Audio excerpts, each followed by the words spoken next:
Good morning, Grand Rising. I don't know what's happened with the intro. It's refused to play. It's one of those days. Every intro has its own mind, but I don't care. Good morning to you. Welcome to Wake Up with Sonia Poulton and guests. Yes, you didn't get your intro as usual, but who cares? We're here and we are alive. Good morning to you all. How are you? I hope you are well. It's Monday, the 10th of February, 9 a.m. Good morning, Anne from the west of Ireland. Good morning, Paula and Robert and Catherine and London Lady. Morning, all. And Chris and the Countess of Jermaine. And good morning, Jacqueline and Finbar. Oi, oi. How are you all? I hope you are all well, alive and kicking and here with me today. Good morning. Good morning to you all. Thank you for joining us on our show. We are very grateful to you. I know I am. Certainly I am. And where do I start today? Well, let me first of all say thank you as ever to our wonderful mods, Crazy Bunny and Soul Sound. I greatly appreciate them. I really do. And welcome to Wake Up, the show that knows you must always speak the truth. How else are you going to shame the devil? I say, speak the truth and shame that devil good and proper. Yes, good morning to you. Good morning from a chilly school run. Is it? It was chilly. I went out in the garden about 10 minutes ago. Oh my God, it was freezing.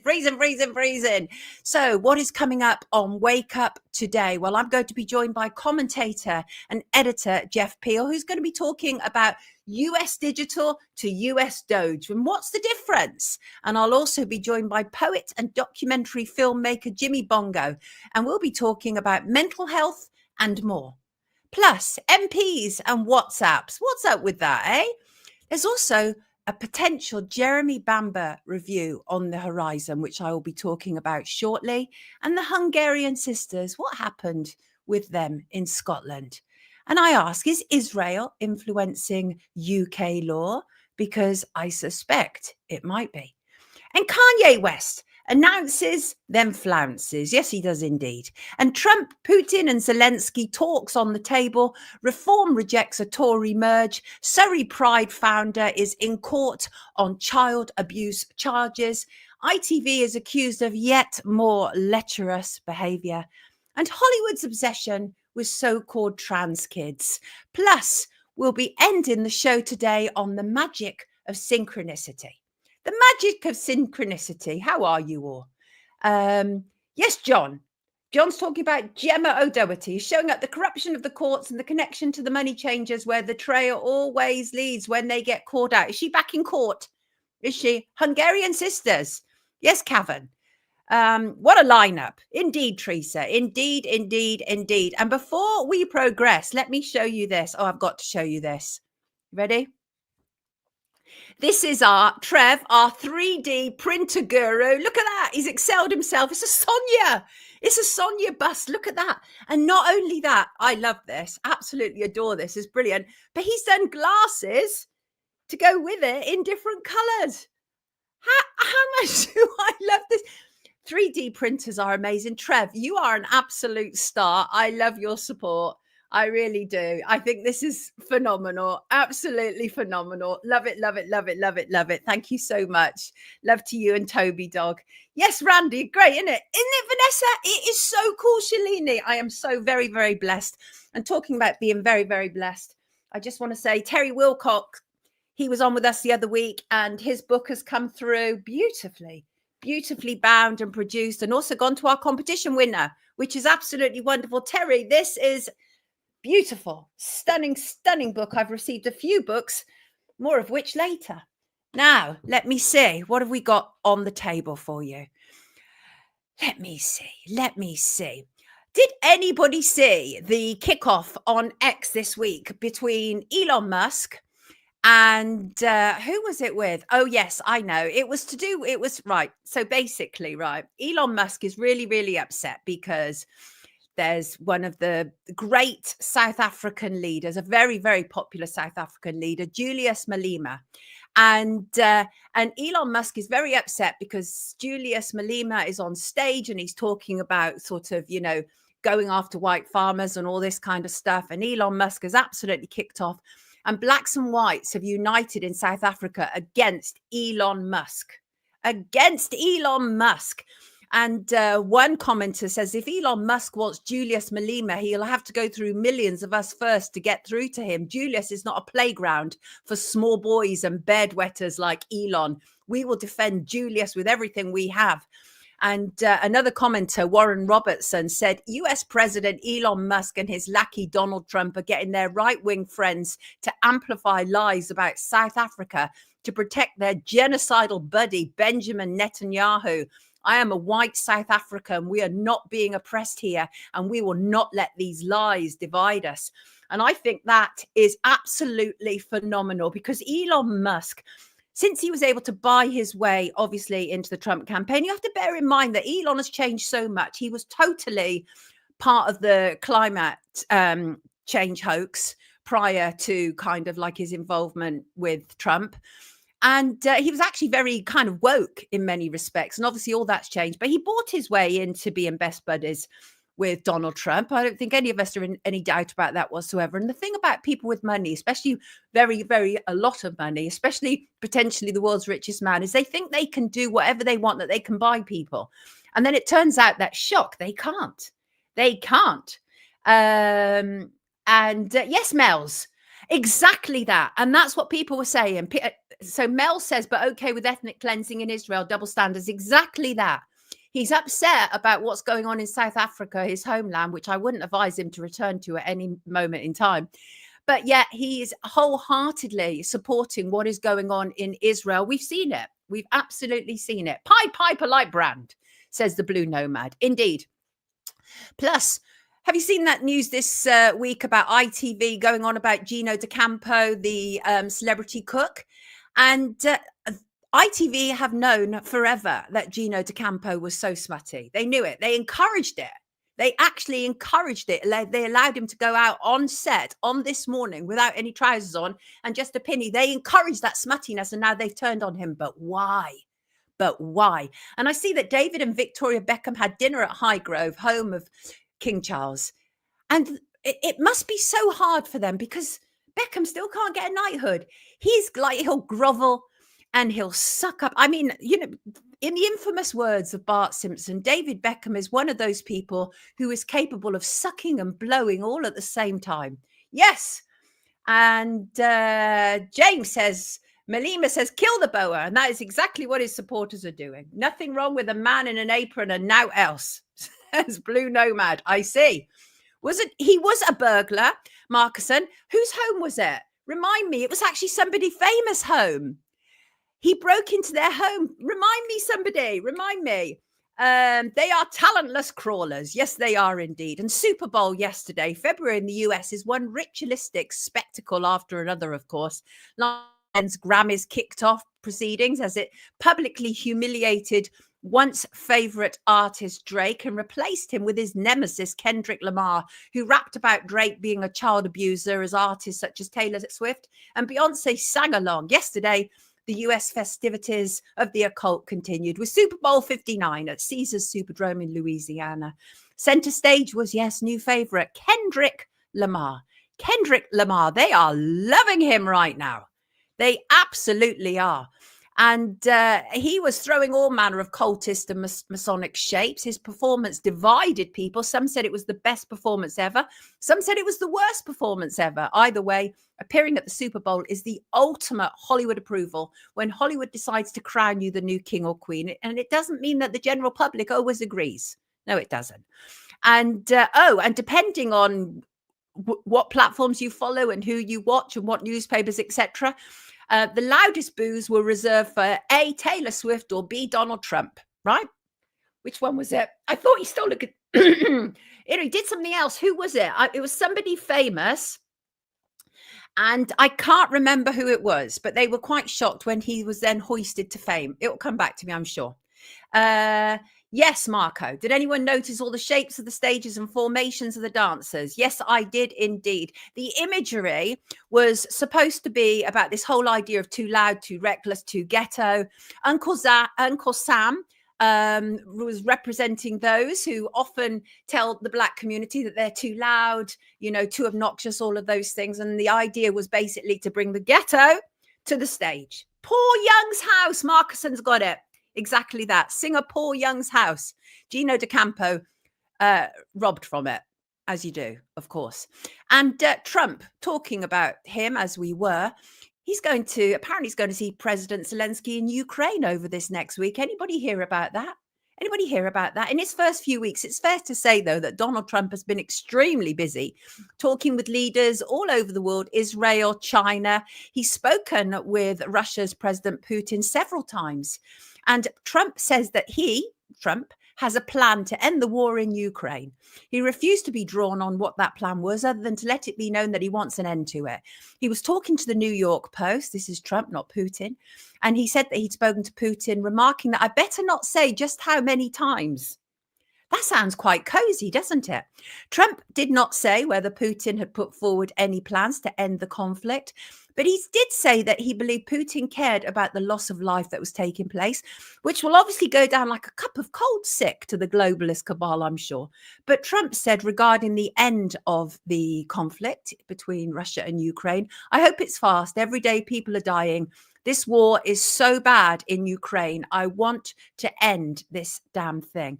And he has a real thing, doesn't he, about, taking charge, taking control.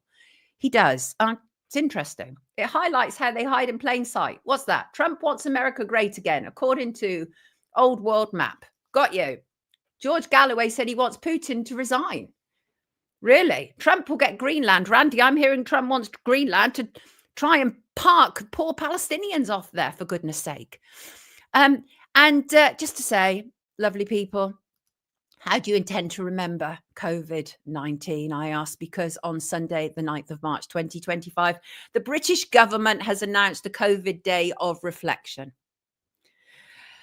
Big sigh. For all of the people, me personally, I don't know how you're going to remember it, but I'm going to think about all of the people who are coerced, bribed, blackmailed into accepting totalitarianism. I'm going to reflect on the fact that Johnson and Matt Hancock are still walking around, and Chris Whitty and Patrick Vallance. I'm going to reflect on that we can see these people, these thieves, these liars, these manipulators, these coercers in plain sight, and they can still carry on and be on I'm a Celebrity, Get Me Out of Here, and nobody cares. I don't know what to remember. I don't know what to remember either, but I will also remember the elderly people who were shoved out of NHS hospitals and put into care homes and put onto kind of end of life pathways, essentially. And that was at the behest of Matt Hancock. And I will also be reflecting on the sheer volume of midazolam and morphine that was used in care homes. And I will also be reflecting on my brother and sister who were taken during that period of time. Yes, I will. I'm going to reflect on the number of people I knew under 50 who died in the last 4 years. Absolutely, Robert, I get you. Mark said, exactly, they're putting them on reality TV shows for them to rebuild their reputation. Sadly, people fall for it. Finbar's GP still sends emails to get jabbed. Reflect on all who they murdered. I hear you loud and clear. Big hearts to you too, Jackie. I will remember that I didn't get the injection. Right. Terrifying times. We will always remember the cruelty, says Katie. We will indeed. And we cannot forget it. And Markson will remember the idiots banging pots and pans for TikTok dancing nurses. I still wonder whether most of those were crises actors or not. It was almost like in your face, we're telling you that the offices are overrun. And at the same point, there are these people dancing on social media. Absolutely grotesque. Rachel will remember being ostracized. Awful time, awful period in time. And the thing is that we cannot afford to forget it. So when you have people like Piers Morgan, who's like, oh, I followed the science and I got it wrong, you have to remember he's a journalist. It's not his business to follow the science. His business is to question the science, just like I did. And I questioned the science. And the funny thing is, 10 days before they locked us down, I said, please be careful. The way things are going, they're going to get us to do things beyond what we want to do. That's right. Yes, Shalene is going to remember the cruelty towards our elderly, looking at their loved ones through plates of glass and on iPhones and iMacs. Remember? Terrible, terrible stuff. I will remember not complying, says Kath. I like the sound of that.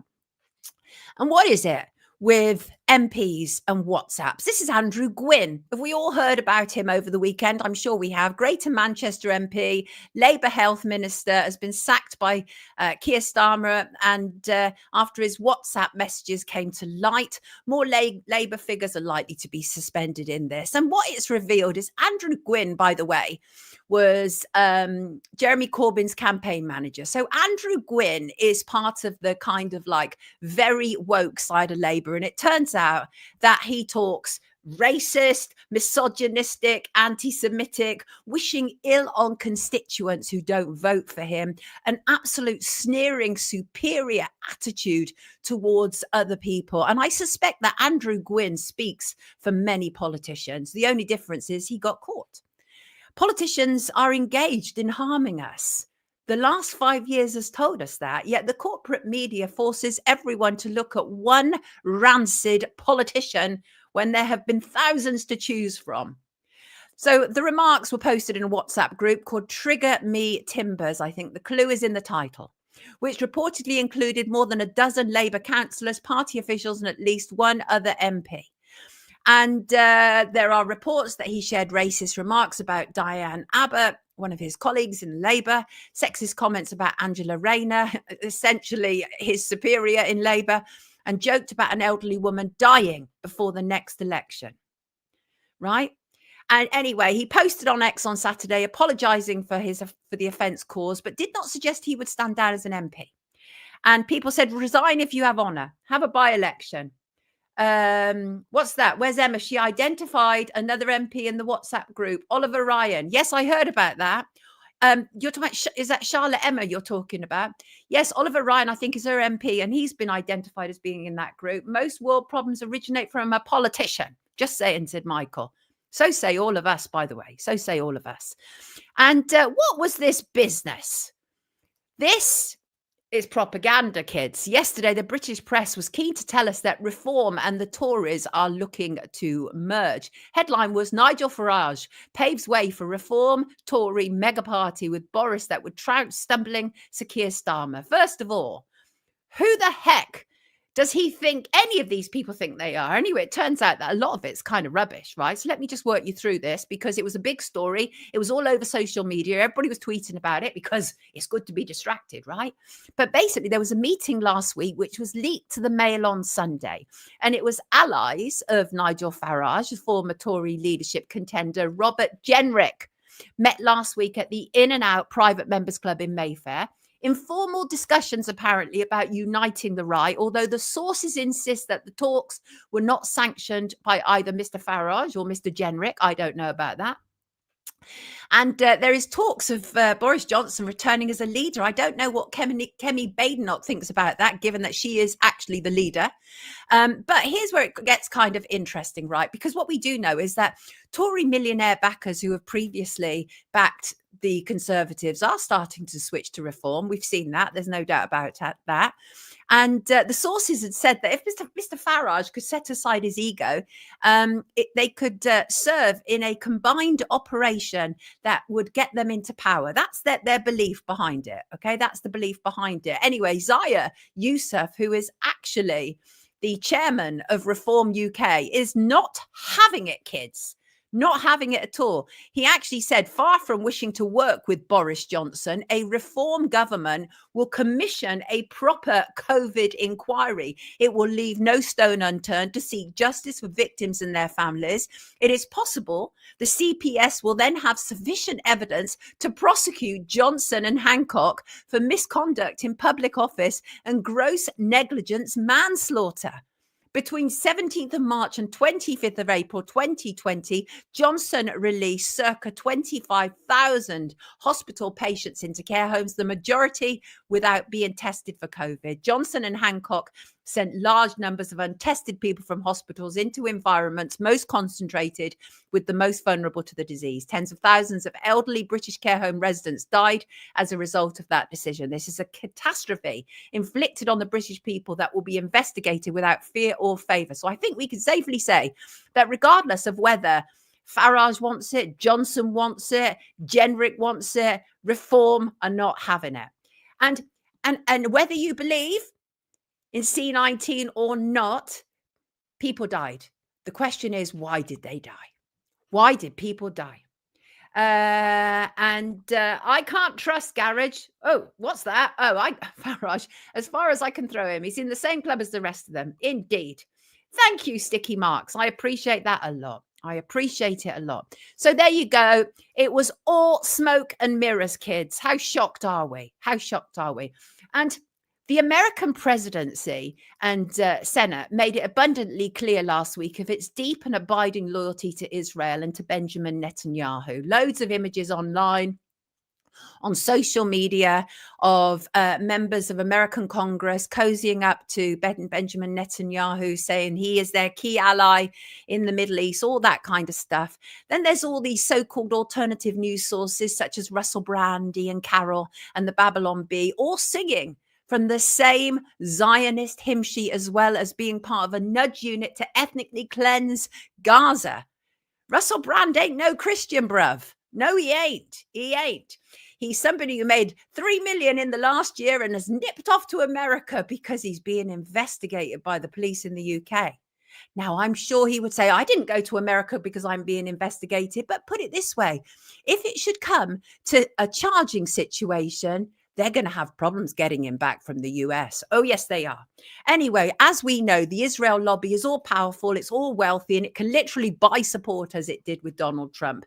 Well, in the UK, the power of Israel is so great that British laws are now bending to its whims. I was sent a story involving the prosecution of 2 women in the constituency of Alex Davis Jones. Are you familiar with Alex Davis Jones? Well, I probably don't need to tell you, but she's a Labour friend of Israel. And here she is, actually. And she, being the Labour MP for Pontypridd in Wales, as well as I say, a member of Labour Friends of Israel. Anyway, to cut a long story shortish, Aisha Nashu and her housemate, anonymous at this stage, are charged with harassment and intimidation of this MP following an exchange filmed and available on social media in which the MP is asked why she had abstained on the ceasefire in Gaza vote in November 2023. The MP denied on the video that she had abstained, and the video cuts to evidence that her vote was indeed recorded as an abstention. That evening, the constituents, Aisha and her flatmate, placed 2 palm-sized ceasefire stickers on Alex Davis Jones' former office door. 3 days later, on June 29th, 2024, Aisha uploaded that video that I've just described, a 20-second clip of the interaction with the MP. She uploaded it to Instagram, really doing nothing different to what I have done when I have doorstepped these MPs. But guess what happened? Less than 3 hours after uploading the clip, Aisha's house was raided by South Wales police, who she claims violently arrested her. She was told that the MP found the video intimidating and frightening. On August 3rd, 2024, the 2 constituents were charged with harassment, intimidation, and criminal damage. It's a live case, so I have to be careful what I say. But I can tell you this has raised a number of questions regarding MPs being scrutinised, including who and what they support. It is also, as Adam Jonas, Joint Secretary of Cardiff's Stop the War Coalition, points out, part of a broader political shift. MPs, particularly in Welsh Labour, have made themselves inaccessible. No more drop-in surgeries, no more public meetings, no more election hustings appearances, no more public debate. What we see here is not just one MP's arrogance, but a systemic effort to sever the connection between political power and the public. If you want to talk to your MP, you'd better be vetted, filtered, and preferably silent. Powerful words from the Stop the War Coalition. The trial will take place on February the 25th, 2025, 10 a.m. at Cardiff Magistrates Courts. The trial will be presided over by Chief Magistrate Paul Goldspring, who also presided over the Hugh Edwards trial, in which he let Hugh Edwards go without a custodial sentence. Aisha Nashu's bail conditions are so strict that she can be remanded into custody if a friend of hers even so much as likes a comment about this MP on social media. We should be deeply concerned about the power of Israel. Deeply concerned. I know I am. I know I am. And we all should be. But I can't say any more at this stage. But I will. I will when I can. And just to say, tomorrow there is a rally outside the Home Office in London, which involves activist Piers Corbyn. Similar theme.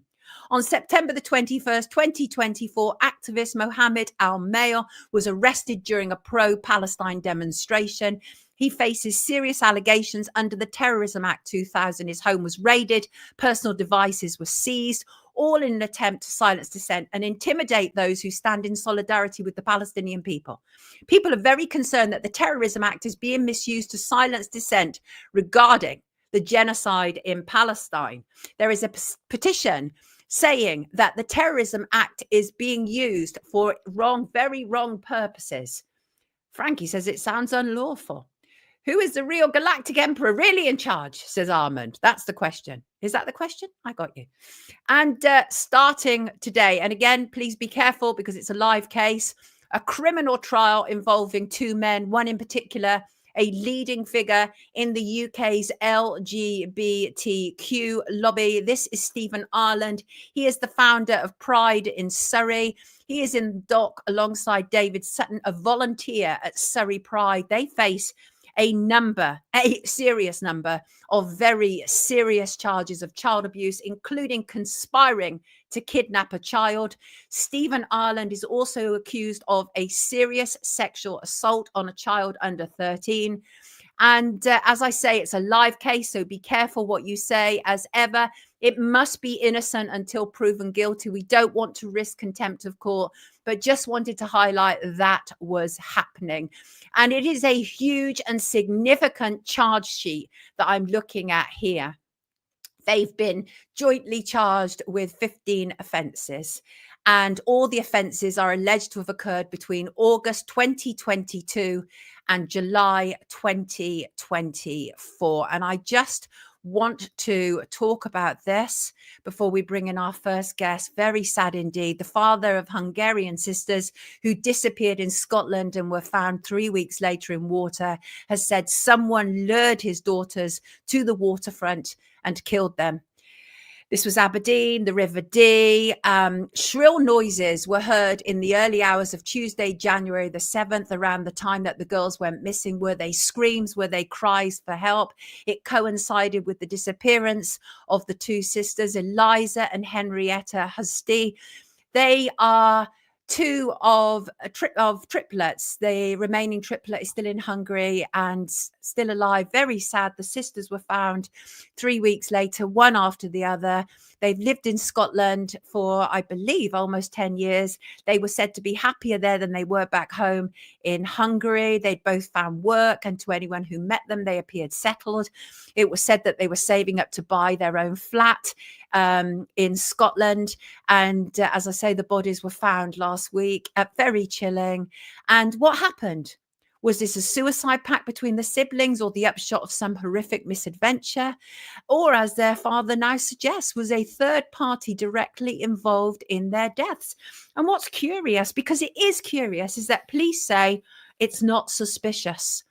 Police Scotland continue to insist there is no evidence of suspicious circumstances. And all three theories remain a possibility. Michael says a very suspicious case for sure. It's very chilling. It is recent. Yes, absolutely. In the last 12 hours, what was interesting, in their last 12 hours, they visited the particular part of the River Dee twice. Question is why? On the first occasion, they walked back through the city centre to the flat they rented about a mile from the river in Charlotte Street. On the second visit, when, of course, there was no return journey back to their flats, the two were never seen alive again. And they've been caught on CCTV camera. And the last visit was at 2:12 a.m. They sent a text message from Henrietta's phone to their landlady. It said they would not be returning to the flat. The landlady then went to their property, found possessions there. She took it they had not moved out. Could it have been someone else who sent a text with Henrietta's phone? I think that's a possibility. And Their father, Miklos, said, I have no idea what happened to my daughters, but I'm sure they did not commit suicide. I believe that they did not send the text message to their landlord, but someone else or others who cheated and kidnapped my children. I am sure that someone lured them to the waterfront and cruelly killed them. He said, I've never felt such pain before. Edit, my third daughter also completely collapsed. Absolutely devastating news for any parent. And but the thing is, he was actually out of contact with his girls for the last 12 years. So he doesn't really know what was going on in their lives anyway. The two girls left Hungary. They were said to be unhappy there. Their sister remained behind after 2 or 3 years. They moved to Aberdeen somewhere between 7 and 10 years ago. And I mean, it's just like there's just so many questions. There's more questions than answers. It is completely suspicious, Timmer. There's literally more questions than answers. The final hours, as I say, they were seen twice going to that same spot near the River Dee. Were they hiding something? I don't know. There was that text message scenario. That was weird. Either way, really sad. And were they planning to meet someone there? Police, as I say there are no indications either that they did meet someone or that they intended to do so. In time, the sisters are expected to be cremated in Scotland and their ashes thereafter repatriated to Hungary. Very sad news indeed. Absolutely devastating. Terrible stuff. Terrible stuff. Right. I want to welcome in our first guest. Here he is. Good morning, Jeff. How are you? Editor of The New Era and regular contributor to Wake Up. How are you, Jeff? I'm great, Sonia. Yeah, weekend's over though, but there you go. Thanks for reminding us of that, Jeff. I always see Monday like a January. You know what I mean? It's like January is like one long Monday for me. But now we're in January every week. That's right. We have exactly that. Right. Let's get on to the matter in hand. Interesting stuff. I was reading an article that you'd written from US digital service to US Doge service. Same difference. Tell us about your trip to Washington in 2015, Jeff. Yeah. So back in 2015, I was a sort of jobbing consultant trying to make a living on the back of the technology industry. And at the time, I was running a project for a client who wanted to know more about, what the United States was up to in terms of digital technology within government. And so I arranged to meet an organization called 18F. And 18F was inspired by an initiative in the UK government called the Government Digital Service. And the Government Digital Service was created by David Cameron back in 2011. And ironically, the US Digital Service aped the Government Digital Service in the United Kingdom. And they swapped notes and had conference calls and stuff. And so USDS, of which part was 18F, was created to mirror what we were doing in the United Kingdom in terms of digital. And so I went off and interviewed a few people in the General Services Administration in Washington, D.C. And it was kind of very interesting and so on. But fast forward 10 years, and of course, over the last few days, there's been a lot of attention given to 18F because essentially Elon Musk closed them down and closed down USDS. Now, these organizations were set up to, introduce private sector technology development skills into the heart of government. But it's interesting that Doge has essentially been forced into USDS, and USDS has been renamed the US Doge Service. So in effect, Elon Musk had a ready-made organization ready to go, full of private sector employees, wanting to reform government and create new digital services. And of course, now this gives him the prime opportunity to force fit all of his private sector cronies, the so-called PayPal mafia, into the heart of US government. So essentially, there was a lot of talk over the years about the privatization of the NHS. Musk essentially is going to be privatizing the entire structure of digital government in the United States and bringing in all of his mates, like Peter Thiel and David Sachs, who's been appointed the artificial intelligence czar by Trump. And he, of course, worked with Peter Thiel, formerly of PayPal, and Musk, formerly of PayPal, and David Sachs, formerly PayPal. And David Sachs was a big investor in Peter Thiel's company, Palantir. And of course, Palantir is the company that is going to be running digital identity services in the heart of US government, as it's already doing within, for example, the NHS in the UK. So it looks as though they're kind of replicating those organizations that were there already back in 2011 and 2015 when I was there, but they're going to be force-fitting Musk and Trump's corporate technocratic pals into these ready-built organizations. It's absolutely fascinating. So the framework is already there. And also, it should be pointed out, of course, that Elon Musk, he's not been voted in by the American people. And in fact, Doge isn't actually a government department, is it? No, it's not. It's, he's a special advisor, essentially, like we have SPADs, so he's essentially a Dominic Cummings type person, who is put in to create all of this change. And do you remember when Cummings was around? He talked about radically changing the nature of the civil service. But it's interesting that even back then in 2015, GDS, which was the equivalent of USDS, and still exists, by the way, they recently changed their name, but GDS still exists. But back then, GDS's big project, the one that it really wanted to develop and make universal, was a service to allow everybody to sign on, have a single sign-on for government identity, and it was called Gov.Verify. And of course, USDS is now doing something very similar. So they've got a single login service for US service. And of course, that's something that Musk is going to keep, because that is going to be the entry point into digital ID. Now, Gov.Verify flopped because, again, GDS wanted all of its corporate cronies given part of the action. So you had organizations like Fujitsu and so on who were brought in to run the Gov.Verify service, but it completely flopped because there was no enthusiasm from the general public to give all of their private data to central government. But of course, this could be an entry door into central bank digital currency services. So in other words, in order to get access to anything, including a digital wallet, which will be your primary means of getting money and holding money, and probably using digital dollars or dollar stable coins as they're known. And of course, Howard Lutnick, who's the guy behind these dollar stable coins, has been appointed US Commerce Secretary. So all of the cronies are there and in place to really forge ahead with this digital identity scheme at the heart of US government, and also advance the so-called dollarization project. So US dollars are going to become the definitive currency in the global south, and they're already doing it in South America.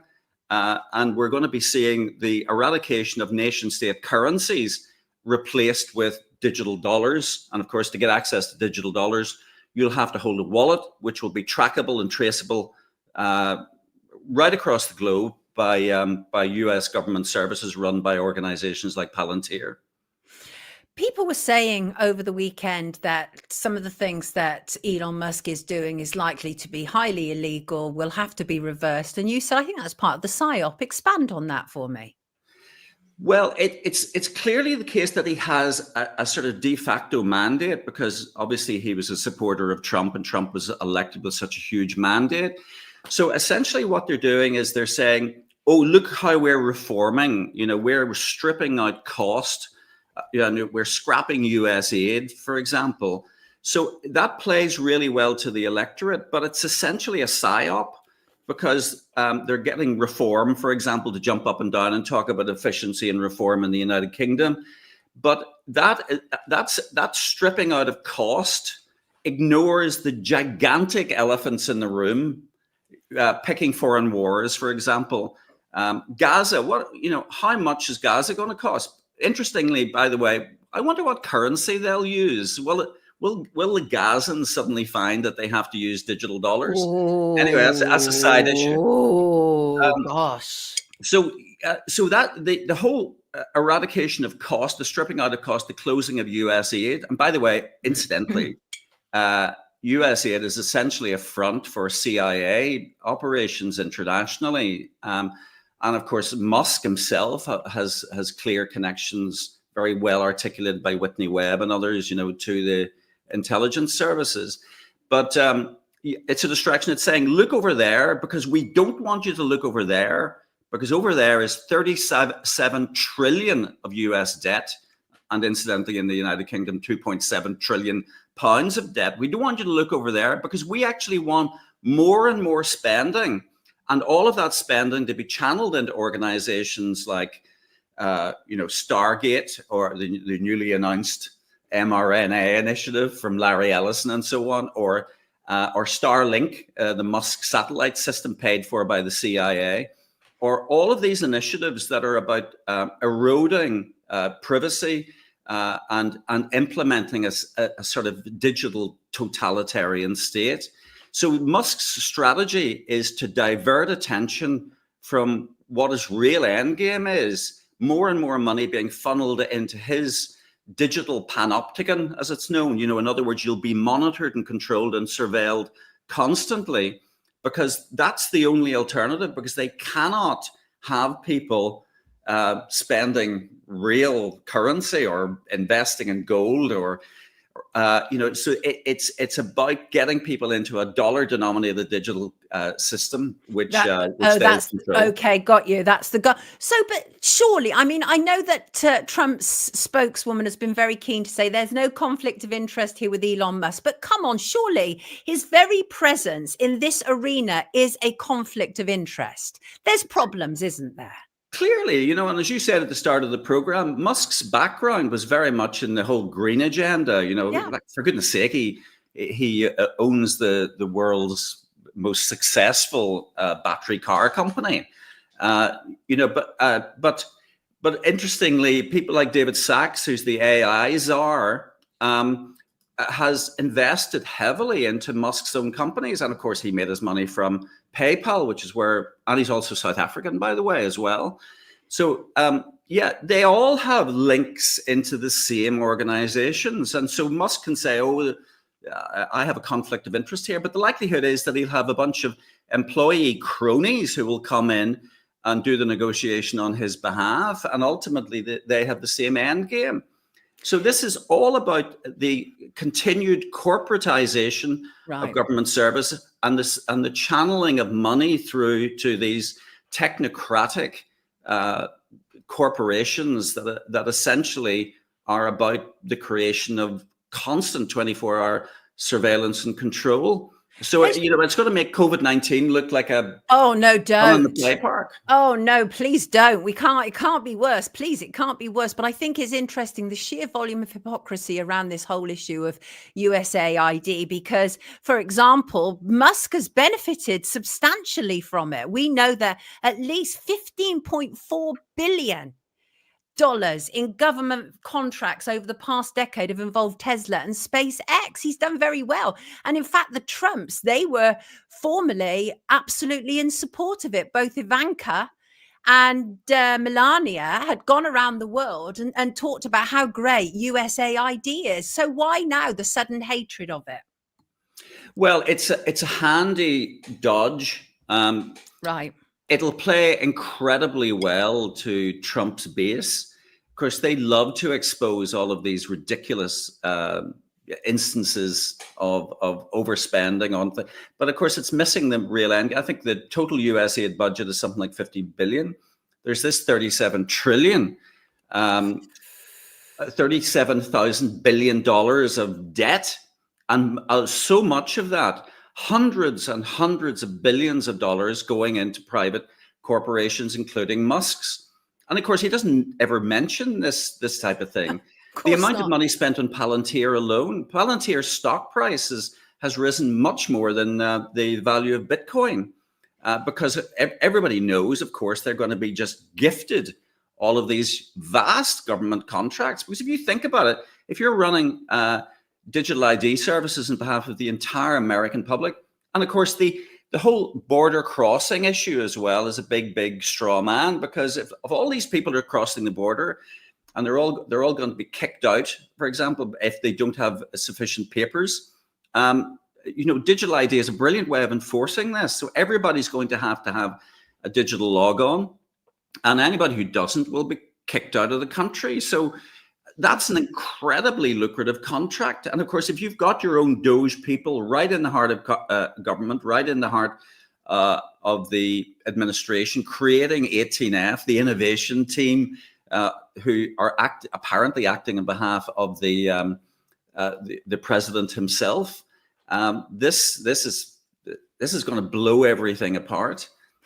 It's all becoming horribly transparent now, though, isn't it, about who they consider their favorites, who are their allies. And I think it's really interesting. They found all this excess money, but apparently no excess money has been going to Israel. And that's just fantastically curious, isn't it, really? They're clearly intent on protecting the relationship with Israel, aren't they?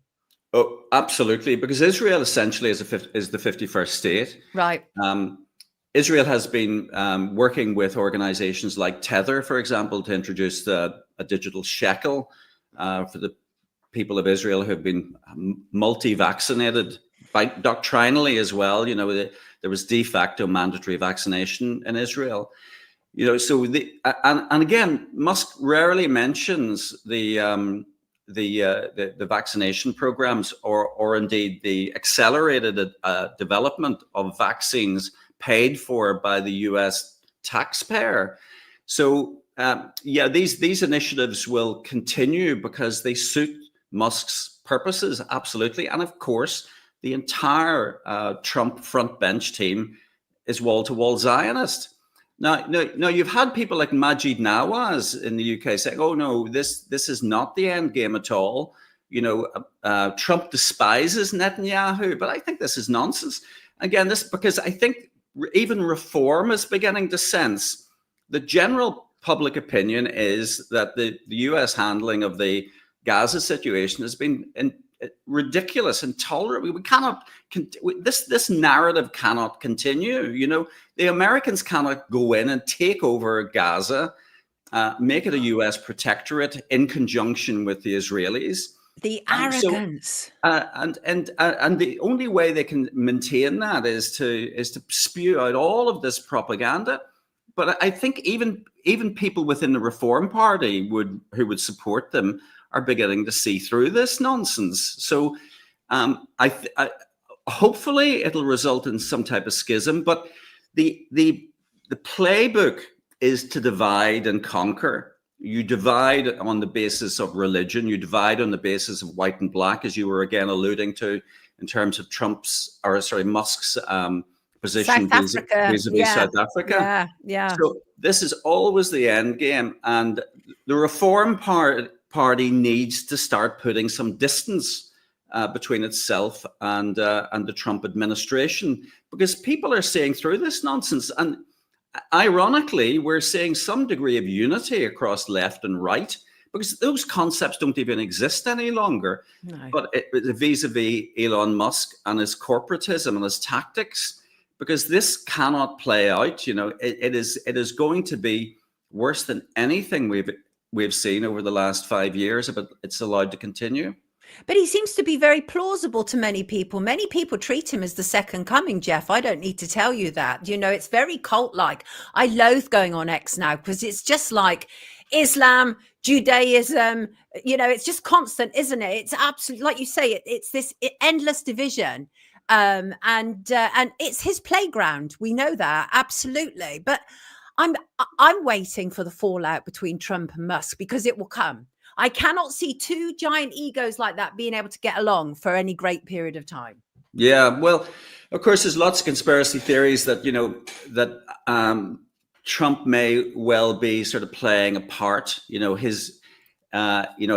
may well be exited stage left in order to make way for J.D. Vance, who will, of course, implement this corporatist technocratic vision with bells on. So it may well be that Trump's tenure there is going to be limited. I suspect that this is a corporate stitch-up It's got nothing at all to do with democracy. It's nothing at all to do with the Republican Party.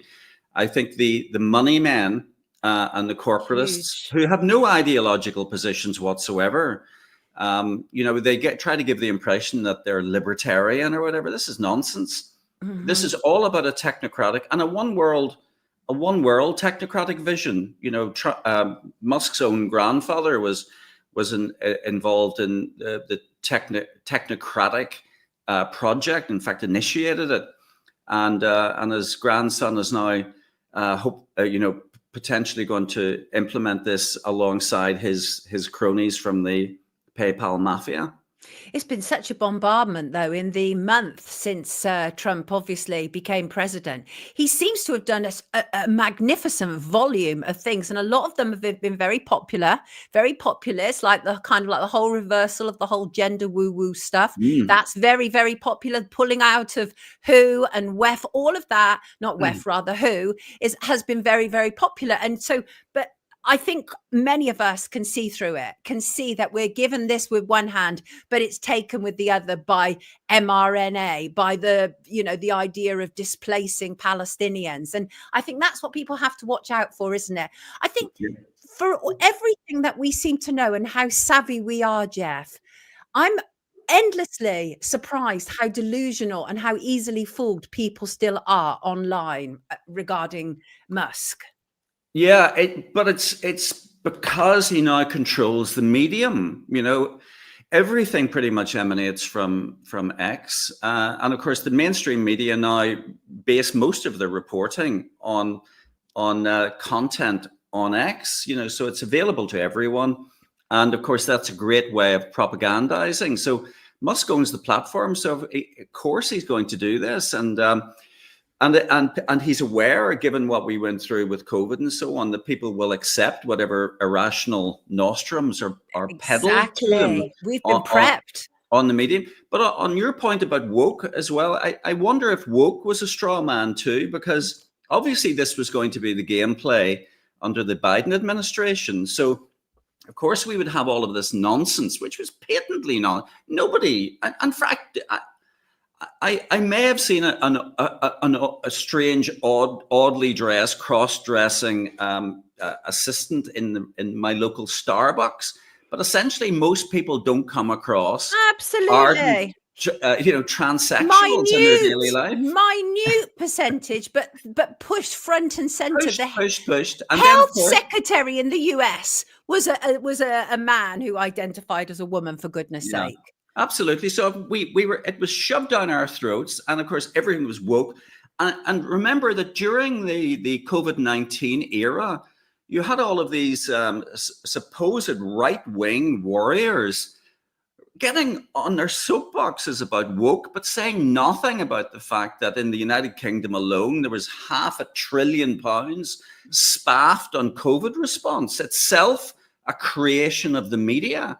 So they focus on these things that are essentially straw men and defocus on all of the important stuff, like the erosion of civil liberties, about the fact that we were being told to walk in circles around supermarkets following arrows and wearing masks and being vaccinated and so on.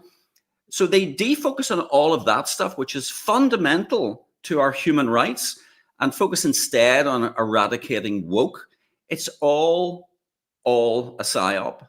And the more people switch off their media devices, hopefully not their devices to watch your program. Absolutely not. The more they switch any off of that, but yeah, those bloody televisions and stop listening to mainstream media content, and possibly switching off their X subscriptions. And I'm perilously close to that point. I think a lot of people are. But I think they cannot get away with this. This is more of the same abject BS that we've been exposed to over the last 4 or 5 years, and unfortunately expect more of the same. But if anybody comes with a solution, suspect them, because the likelihood is a politician or a media mogul is not going to provide it. Absolutely. Couldn't agree more. Perfect end word there, Jeff. Everybody, Jeff Peel, the editor of The New Era. Thank you for joining us this morning and bringing great clarity as per. Lovely to see you, Jeff. Have a great week. Take good care of yourself. Thank you very much, Sonia. All the best. You too. Lovely to see Jeff. Always lovely to see Jeff. He's always brings clarity, and I truly appreciate that. So what are our thoughts in the comments, kids? Let's see. What's that? Can be someone unliking video. What's that? Great guest, says Stephen Hall. Yes, he is. I do enjoy never had an ex sub. F the blue check. Marcus, and I didn't pay for my sub. They took away my original one. I had a legacy blue tick. They took it away, and then I wouldn't buy one back. And then they sent me an email and a message in my inbox saying, you're an influencer. We're giving you your blue tick back and you don't have to pay. So I don't pay. But anyway, the point is the only reason I use X now is literally like to post our show and to live stream there. Very interesting speaker, says Vendetta. Thank you. And Stephen Hall says, deleted Twitter years ago. The thing is, I've gone through very funny periods with Twitter. There's sometimes when I've really loved it and sometimes I've really hated it. And I'm going through a period where I really hate it and I don't see any great purpose for it. But I was sent this video, and I think it's from Wandering Scotsman on TikTok, but it's not been recorded too brilliant. It's all at funny angles, but I think you're going to get the general theme of it. Whose home is on fire? I don't ever slow up, no I don't take shit. I got no love for the fakeness. If you wanna play tough and wanna hate this, I'll always show up. I don't ever slow up, no I don't take shit. I got no love for the fakeness. If you wanna play tough and wanna hate this, I'll always show up and make a statement. I don't ever slow up, no I don't take shit. I got no Scottish home. Up in flames. Up in flames.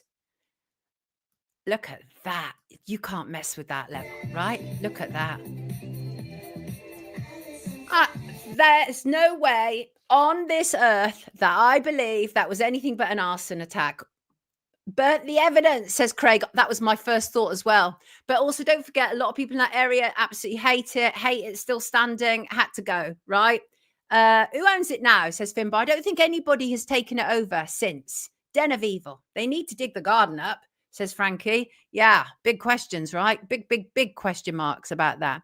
And I'm just wondering why my 2-minute countdown didn't work this morning. It wouldn't play. Marcuson, it hates me. And here we go again. Thank effing God. Lots of explorers go there. Flames for the devil, says MK. Arson. Shame they didn't. Oh, Abster, I agree with you, but I daren't read it out because I have people who actually literally, I'm not kidding you, they will literally contact the police as I'm talking on here saying, she's just said something really problematic. She's saying criminal stuff on air. That literally happens. There are losers out there who do that sort of thing. Yes, they do. That's okay, Abster. I took your point, though. And said my thoughts exactly. Nobody shall put a countdown. Oh, now then, says Finbar. Indeed. Now then, indeed. Right. Want to just look at this. Have you seen this where the UK government, right? This is problematic. Apple and the UK government. So what is happening is the UK government are seeking to get some kind of unrestricted access to encrypted iCloud backups, including photos, notes, messages, voice memos, right? And Apple, it said, may be forced to remove advanced data protection in the UK, which would revert the user's iCloud data to standard encryption that Apple can access. Why is this? Why is this happening? Why is this happening? Let's have a look at a little bit more, right? Because so the thing is, obviously, Apple notoriously have always been very protective of user data. That's what we've been told. That's one of the reasons I have Apple, right? That's what we've been told. But they may well be forced to comply with the UK's demand, compromise encryption, or they're going to stand firm, right? The idea is that Apple could disable advanced data protection, which would remove the end-to-end encryption in the UK. But straight away, that would immediately damage Apple's reputation, their privacy reputation. It would set a precedent for other governments to demand similar access. So Apple have a few choices here. They could legally contest the government's demand, arguing that forced encryption violates privacy rights. And they may contest it in court. That would make the most sense, right? However, under international agreements, Apple must comply with the order during the appeals process. So that means that the back door could still be temporarily implemented. Don't forget, Keir Starmer is being advised by Tony Blair. Tony Blair is Mr. Digital ID and has been forever, ever and a day, has wanted it for a very, very long time. And they are intent on getting it one way or another. Anyone seen the Mirror Apple log of the alien? What's that? Woken Flower. Girl on Fire says our government want worldwide access. Apple will squash it. I sincerely hope so. The UK's position actually contradicts the stance of US intelligence agencies, which recently encouraged even stronger encryption, right? Now, the problem is, of course, is if Apple were to comply, it would create a direct conflict between US and UK security. So what's going to happen with that? We shall see. We shall see, people. Apple logo has a bite out of the apple.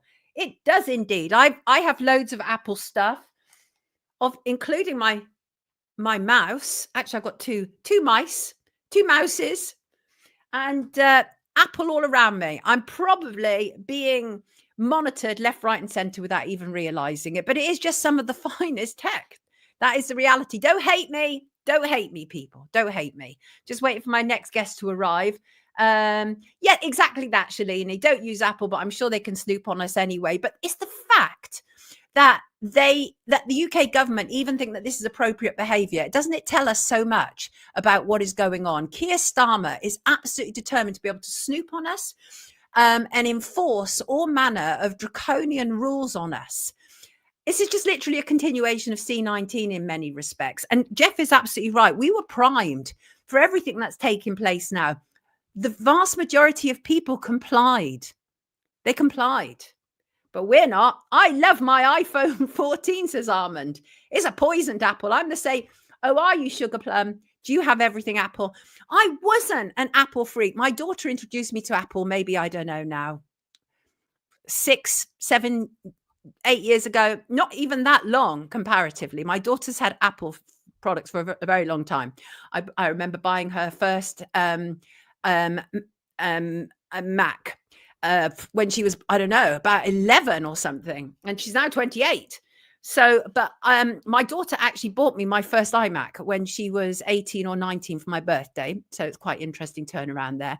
And ever since, I've been pretty much addicted to it. I do absolutely love Apple products. Reality. Yep, GCHQ listening now. I know. How long must we continue to suffer the betrayal of Starmer and his minions? MT70, that is an excellent question. How much longer indeed? How much longer indeed? I'm just waiting for my next guest to arrive. Hope he'll be here soon. Otherwise, I will have to move on. I'm wondering, I take it everybody's seen the meltdown of Kanye West. Absolute meltdown online. He's now announced and flounced. Ye, formerly known as Kanye West, obviously, kicked off making all sorts of claims, including suggesting he has slept with Ivanka Trump, right? He said, George Farmer, I did not F your wife. Well, George Farmer's wife is Candace Owen. Rest easy. Jared Kushner, on the other hand, Jared Kushner is married to Ivanka Trump. So Ye is definitely implying that something went on between the pair of them. Yes, he is.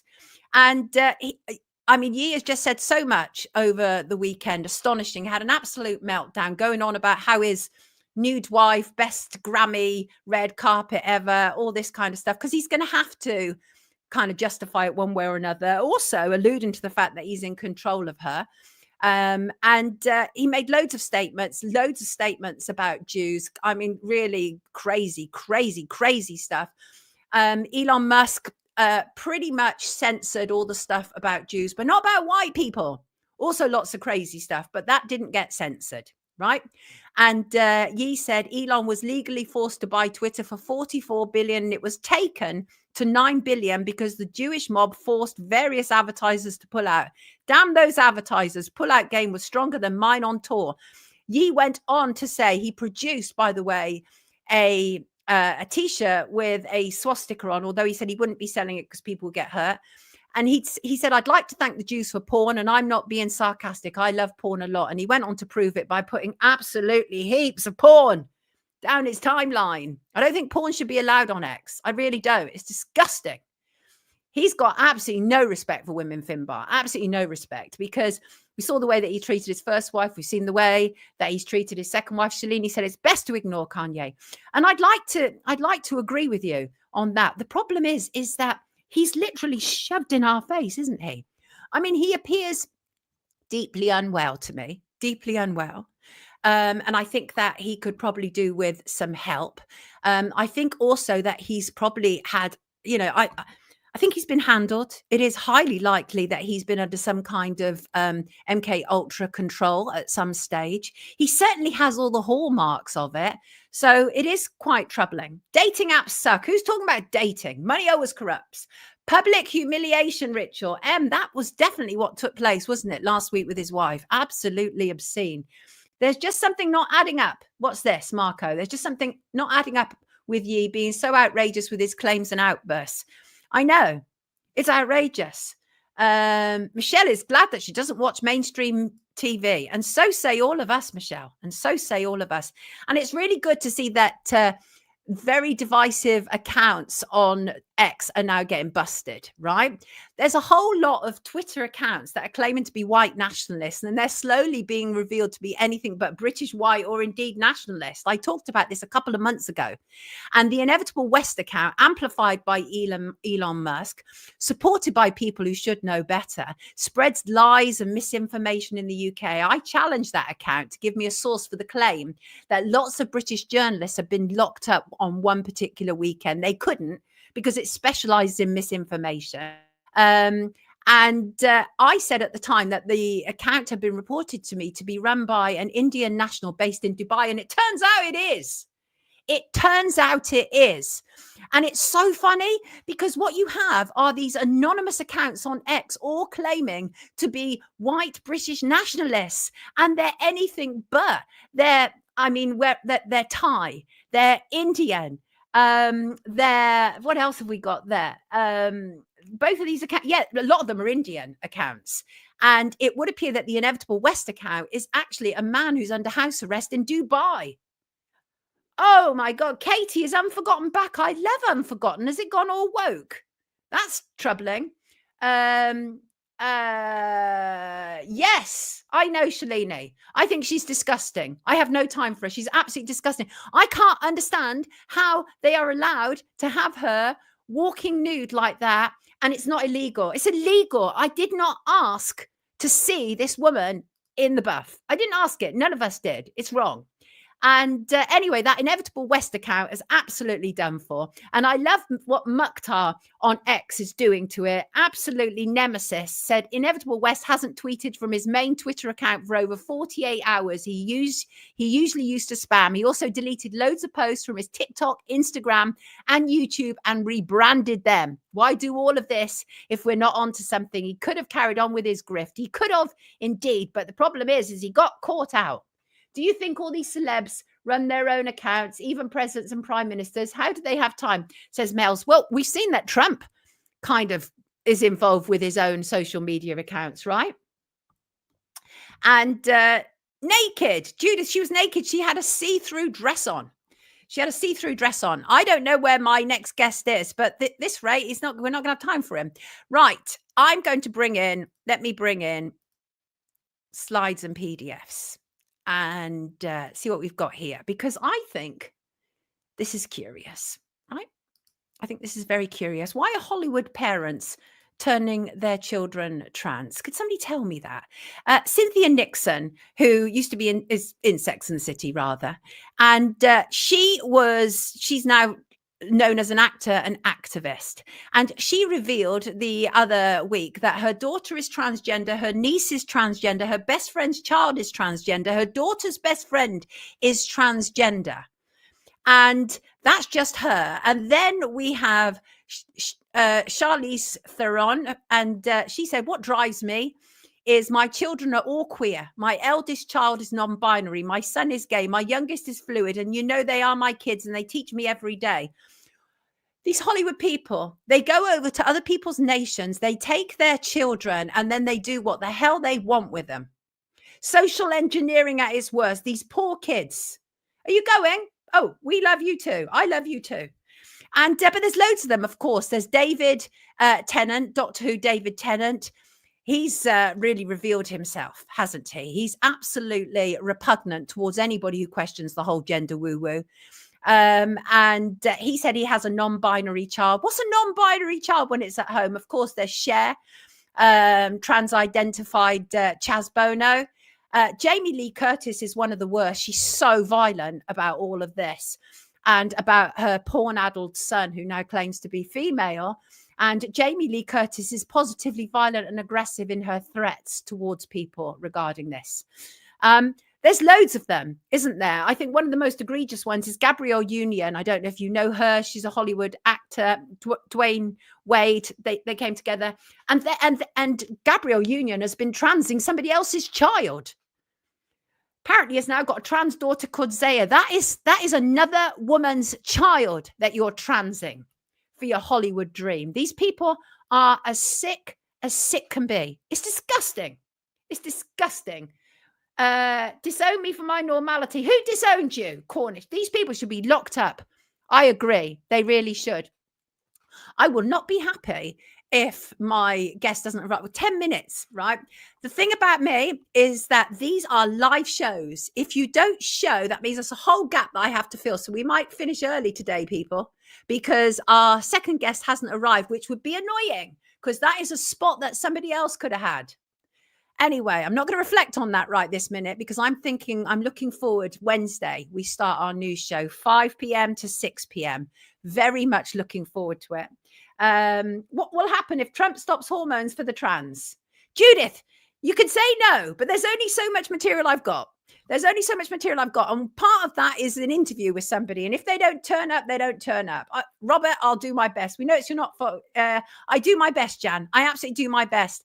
And anyway, we shall proceed, right? We shall proceed. So so Hollywood absolutely lost the plot regarding the whole trans issue. And the thing is that we should think about what it means, because obviously the whole thing about Hollywood is that they are influencers and they're influencing people. So when they put out their son, primarily a lot of it is males who claiming to be females, right? So let's use it as an example. So when one of these Hollywood A-listers puts out their son and claims it's a daughter, that sends a message to males and females out there. And we already know that there is a problem. There's two main demographics when it comes to transgenderism, and that is middle-aged men, autogynephiles, and teenage girls, right?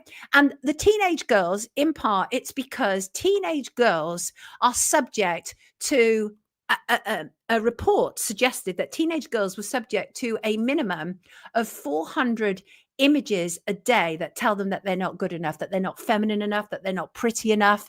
And so I suppose some girls think, well, forget that.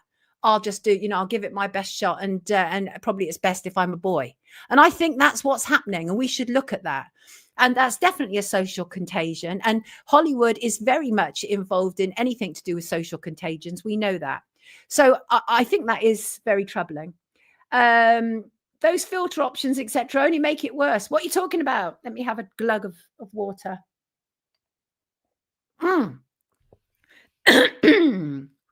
Will we be able to chat on Wednesday? Yes, Judith, it's a live stream. And I haven't yet decided what Wednesday is going to be about. I haven't yet decided about guests or anything else like that. I'm thinking it might kind of be like a midweek catch up, because the problem is what we have Monday and Friday, and there's this huge gap in the middle where things happen and I can't necessarily comment on them as they're happening. No. Has guest contacted you or just not shown up? Just not shown up. Very odd. Very odd, which is very odd because they emailed me this morning. So it's even stranger. Leave the children alone. It's child abuse. Exactly. Oh, get my Natasha Devon clip up about gender. Listen, Charlotte, you don't know my Natasha Devon story. Natasha Devon is one of those people who started off about 12 years ago, part of the body positive campaign. She was obese, big girl, nothing wrong with that at all.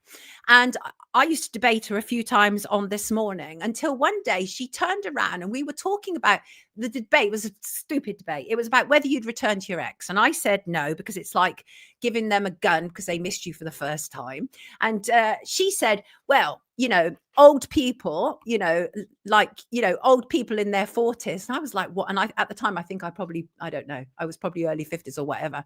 And but now she's kind of like rebranded and refashioned herself. And I think she lost quite a lot of weight, and she's an LBC host now. And but she's very woke these days, and you'd never catch her saying things like, you know, ageist comments like that. But I've still got that comment. Yes, I have. Instead of wake up, call it catch up. I kind of like that. Markuson. What about wake up, catch up? Let's ponder it, shall we? How do we get a wake up mug? Colin, I think there's literally only 2 of this batch left. Susanna, are you watching this? Colin wants to know, how do we get a mug? Because we had so many headaches with the mugs, and every lost mugs, which I'm still trying to, well, no longer trying, we replace those mugs, but I'm waiting for a refund. Old people at 40, I must be well gone, says Robert. Yeah, I know. And that's what she said. And I've still got that clip, Charlotte. Well, the problem about that, Sailaway says, maybe book a reserve guest to cover any letdowns, Sonia. The problem about that is that will then leave people waiting around. For the most part, our guests do turn up. It's very unusual that our guests don't turn up. But the thing about me, as anybody knows, is if you don't show, you ain't coming back. It's just the way it goes. Wake up, shake up. I like that. Wait, Jackie, you didn't get yours? Jackie, let's get that sorted. That's not okay. How will I know if Sonia has read my email? It's important. Alice, I get approximately 100 emails a week. That doesn't include all the messages I don't read. First of all, people don't bother sending me messages on Instagram. I don't hardly ever read them because I get all manner of stuff, including porn, in those inboxes, and I'm not interested in it. Yes, Charlotte Emma UK. I can remember our incident with Mizzy, and seeing as we've got a few minutes to spare, I shall recall it. Mizzy, of course, became that internet sensation, didn't he? And Charlotte Emma UK used to be my producer on TNT, which has now been rebranded as The Pulse, and is returning. But I was the breakfast show host, for those who don't know, on TNT, and Charlotte was my producer. Fabulous. And Mizzy didn't turn up, so I empty chaired him. Empty chair in media terms is where you like really go in on a person about kind of like how pathetic they are. And it almost seems like they want to destroy the family and promote degeneracy. And that's what we did, didn't we, Charlotte? We empty chaired him. Pathetic individual. Want to say this, pubs, like post offices, by the way, have long been the hub and heart of a community in the UK, which is why there has been such an attack on them. And I know that Sacha Lord, who is the nighttime economy advisor, he was quite active, wasn't he, during C19? He said the UK could lose up to 9,000 pubs. Now, we all know there's been an active drive to do this, because honestly, these are community hubs in the UK. Yeah, it is kind of like that in the US as well, because but the bars are always different. The bars look a bit more like kind of cheersy bars in the US, in my experience. And UK pubs, they've taken an absolute beating over the last few years. But I'm going to go on it. Sasha says from April, pubs with a rateable value of £100,000 will see business rates jump by £19,000 per year. They will need to sell an additional 60,000 pints a year. That's 1,200 pints a week. That's 170 extra pints a day. That's before rising energy bills, wages, and other costs. Outrageous. There won't be a pub left. I've left the trade. It's getting really silly. Deborah, were you in the pub trade? American bars are dark, depressing holes, says Ian Madgun. Really? Do you think so? They want us divided, it seems, and dumb. The thing about pubs, right, is it's a real leveling field in the UK, right? In the UK, all manner of people go to pubs, right? Very working class people, very middle class people. They all go to these pubs. Our guest has just showed up. Who's going to tell him he's 20 minutes late? And we don't function like that round here. Who's going to tell him? I'll tell him. I'll bring him on and I'll tell him. Jimmy, you're 20 minutes late, man. You can't be 20 minutes late on a live show. I had a nightmare with the software on my computer. I'm on my phone now. Okay. I'm so sorry for my rudeness and lateness. That I will forgive you, but I don't like people not turning up, and I don't like people being late. It irritates me, Jimmy. Yeah, I'm sorry. It sets us off on a bad foot. It was the software on my phone. All right, I will forgive you. Other than to say you could have checked that yesterday, Jimmy. Yeah. Right. I'm not very technical. I'm sorry. I'm gonna forgive you, because the thing about me, right, is that I just say it as I see it. You'll notice that about me, right? I've got no hidden sides to me. I once I feel something, I just say it, and we get it out of the way, and we move on. And that's okay. That's fine. And that is what we're going to do. But we're not going to be able to have as long with you as I wanted to initially. So it's going to have to be a bit of a quickie, but we can get there. Don't worry. So you are a poet. Yes. You're a documentary filmmaker, right? Yeah. So talk to us about your work. You're very interested in the issue of mental health, aren't you? Yeah, because I think as a society we need to start looking at mental health differently, because I don't think pills are helping people. I don't think the pharmaceutical industry are helping people. They're just nullifying people basically, and making a lot of money, made it into an industry. Why does it interest you? Have you had mental health issues? Well, mine was through alcohol and substance abuse. Right. And have you recovered from that? I mean, yeah, well, it's 10 years ago, but how long? 10 years ago. What, for both? You ended both 10 years ago at the same time? Yeah. That's a tall order. That can send people spiraling, can't it? Yeah, well, I think what it was, I think I just started feelings that I hadn't felt for a long time. You know. Oh, because you were suppressing them. You were pushing them down. The feelings, like through, trauma, childhood trauma. There's a lot of it, and social deprivation, where we grow up, with a product of the environment. I grew up in a very working class, rough, place. The thing is, I come from a very similar background, but the one thing that I think a lot of the time in very working class backgrounds, there's actually oftentimes more morals and ethics than you often see in kind of upper class environments, right? Definitely. There's definitely salt of the earth. The people are amazing in them. I've just done a documentary called Family Matters. I've just put it on YouTube for a little bit, but I'm gonna screen it in the cinema, in local cinemas, because that's what I'm trying to do is support. Like there's a cinema in Anfield called The Lighthouse that's showing me Are You Mad? All the finest people are, the documentary film, which is about writers and people who've been through mental health issues. And the best writers have usually been through mental health. And you only got to look at John Lennon, haven't you? Listen to his lyrics. I mean, the thing about Family Matters, when you talk about it like that, is that, as I say, I come from a very, very probably lower working class background, and underclass, actually. Yes, and the police were always at our house. It was like an open youth club. Mum operated an open house for my brothers and sisters, teenage friends, and it was that kind of house, and actually I loved it.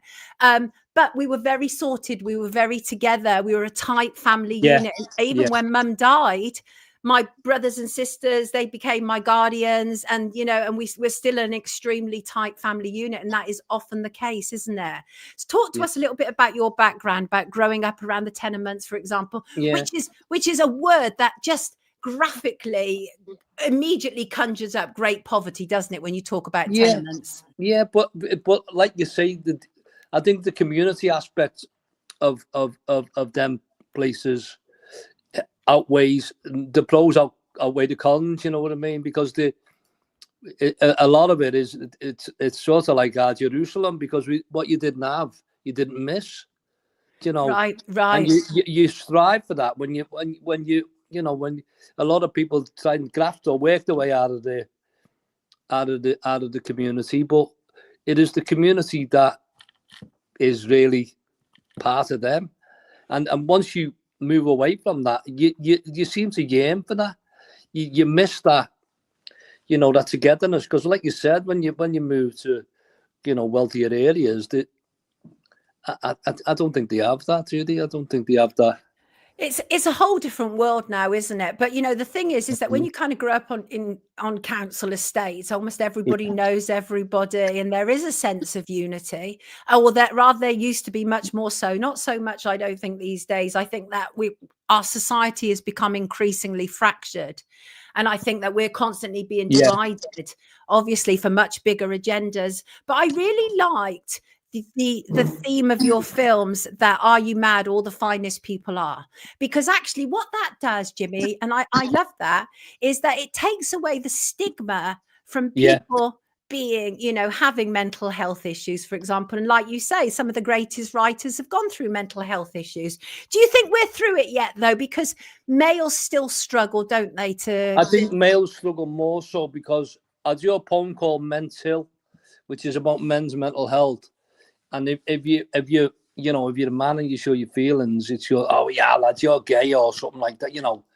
So I think we've got to get over. I think we are getting there as a society. Can you see Alice's comment there? Boys from the Black Stuff. I love Liverpool. Gives a job.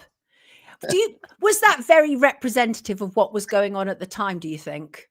Well, it was horrendous. Yeah, that was a really, really.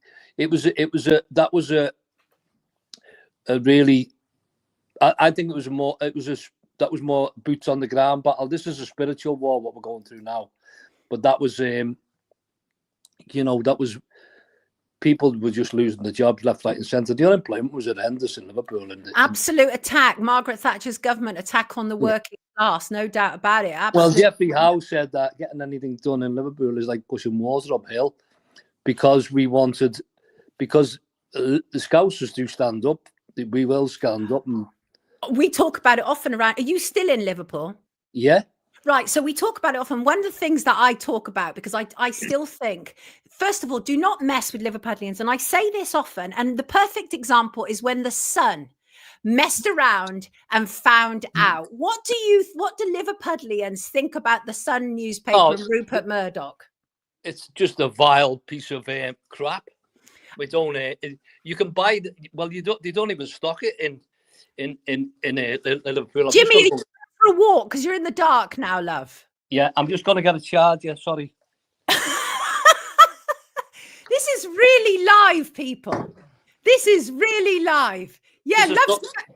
It's just that me laptop didn't work, so I've had to go on my phone. So I don't want to go love him. God love him. Do you know the thing is, Jimmy, you're real. You're real. Crazy Bunny said, love him. He's so real, people. I mean, the thing is, I couldn't be angry with him for very long because I love real people, Jimmy. I've worked in media. I think being authentic, Sonia, is the most powerful. Is the most powerful thing in the universe. It's more powerful than love. Honestly, it is so powerful. And the thing is that I've come up in a media that is so fake that people smile in front of the camera, they come off the camera and they hate each other. Yeah. And whereas the space that I'm in now, which is a space that I've created and I love it. And so what it does is that authentic people gravitate towards it, and I gravitate towards authentic people. Yeah. And go on, Jimmy, my son, they're loving you, Jimmy. See, the thing is, that's why I described what's the name as. I think she's had a past life. I think she's had a past life. What your friend of this morning? What was her name? Oh, you're talking about Katie Hopkins, aren't you? Katie Hopkins. I know you are.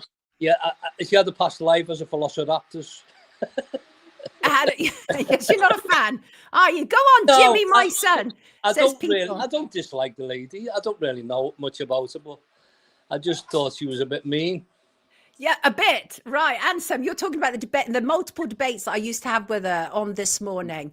And but the thing is that, you know, like you say, authenticity is key. And because you can tell when somebody is real, your gut knows, every fiber of your being knows when somebody is being legit, doesn't it? You know, so take me back a little bit to Liverpool. What is it that makes Liverpudlians that way? Because I cannot think of any other county or part of our nation that stands up the way that Liverpudlians do when they are irked. Well, do you know that the Winston Churchill actually had two warships pointing at Liverpool, going to blast it off the map in 1911 when he was Home Secretary because of the strikes. It's actually in Peaky Blinders. That strike started in Liverpool. And because they were trying to force people to go to war in 1914, and what they do, the you know, on mass unemployment and the way they, you know, they work. But you know, it's and we've had that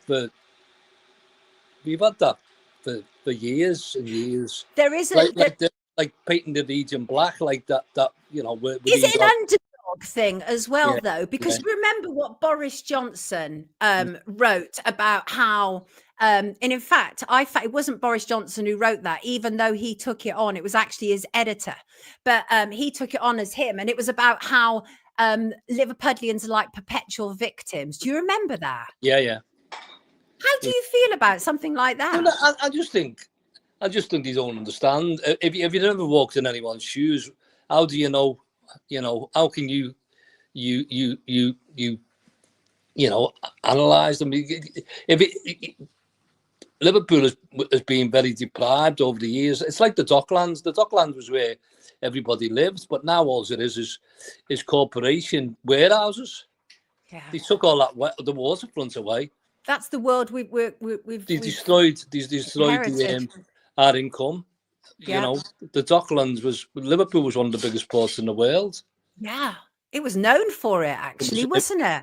It was, you know, from the 1960s onwards, he targeted the docks little by, you know, chipping away at it, chipping away, and then when all the drug culture in the 1980s, they used the drug, you know, the docks as a point of, you know, for all the drugs to come in through Liverpool, and it's sort of like it went downhill from then, and then you had what's his name? Who's that Tarzan fella? Tarzan. Heseltine. Oh, right. What do you? Or Heseltine, yeah. What did he have to say? He was the minister for Liverpool, and he was going to plough all this money into Liverpool. But what he did, he just built the Albert Dock, and he built loads of luxury flats. He never built any social housing. Never invested in the city. Never invested in the people. You know, the people didn't benefit from, you know, any investments. And I think it's been like that for many years. Politicians notoriously, though, look down on areas that are deemed working class. We know that, don't we? There is an absolute working class prejudice that takes place, isn't there, with the kind of these elitist parasites? Yeah. You know, I do a lot of stuff in Manchester as well. I do quite a bit of that. I do mental health. I do free mental health events and document them. So I have a camera crew there. My friend Julian who work with, and we record them. So it's sort of like a CV. Do you know what I mean? So but some amazing artists perform, because a lot of the artists now, as you know, you are part of the music industry. And a lot of the artists are playing, top artists are playing in pubs, because it's not worth them anything that they do when they put out on that other thing where they stream it, like what's it called? I don't even know what they're called. I listen to CDs and they're vinyl, me.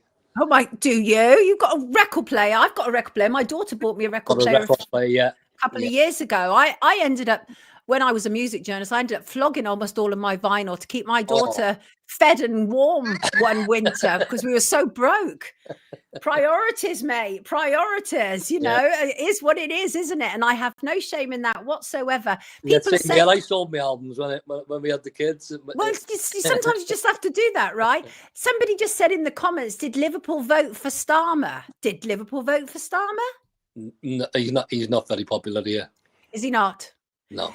But isn't he supposed to be like? I'm not into politics, Sonia. I've never voted. I've never ever been into politics. I didn't really understand it. I always thought of it like Punch and Judy. Yes, I agree.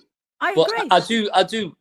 I am aware, you know, but and he's not very popular in Liverpool. Well, Jimmy, you've won our hearts, despite being late, showing up late, and being all over the place with that camera. You've won our hearts. We all love you around here. Good man, Jimmy. I've never voted either, and but it's been a pleasure to have you with us, Mr. Jimmy Bongo. Everybody, I'm going to put a link in the description. You can actually catch up on Jimmy's videos. He actually talks about a whole load of stuff: suicide prevention awareness, and also the other thing, Jimmy, is it's not dark, actually. Your approach is very uplifting. It's about celebrating life, isn't it? Yes. It's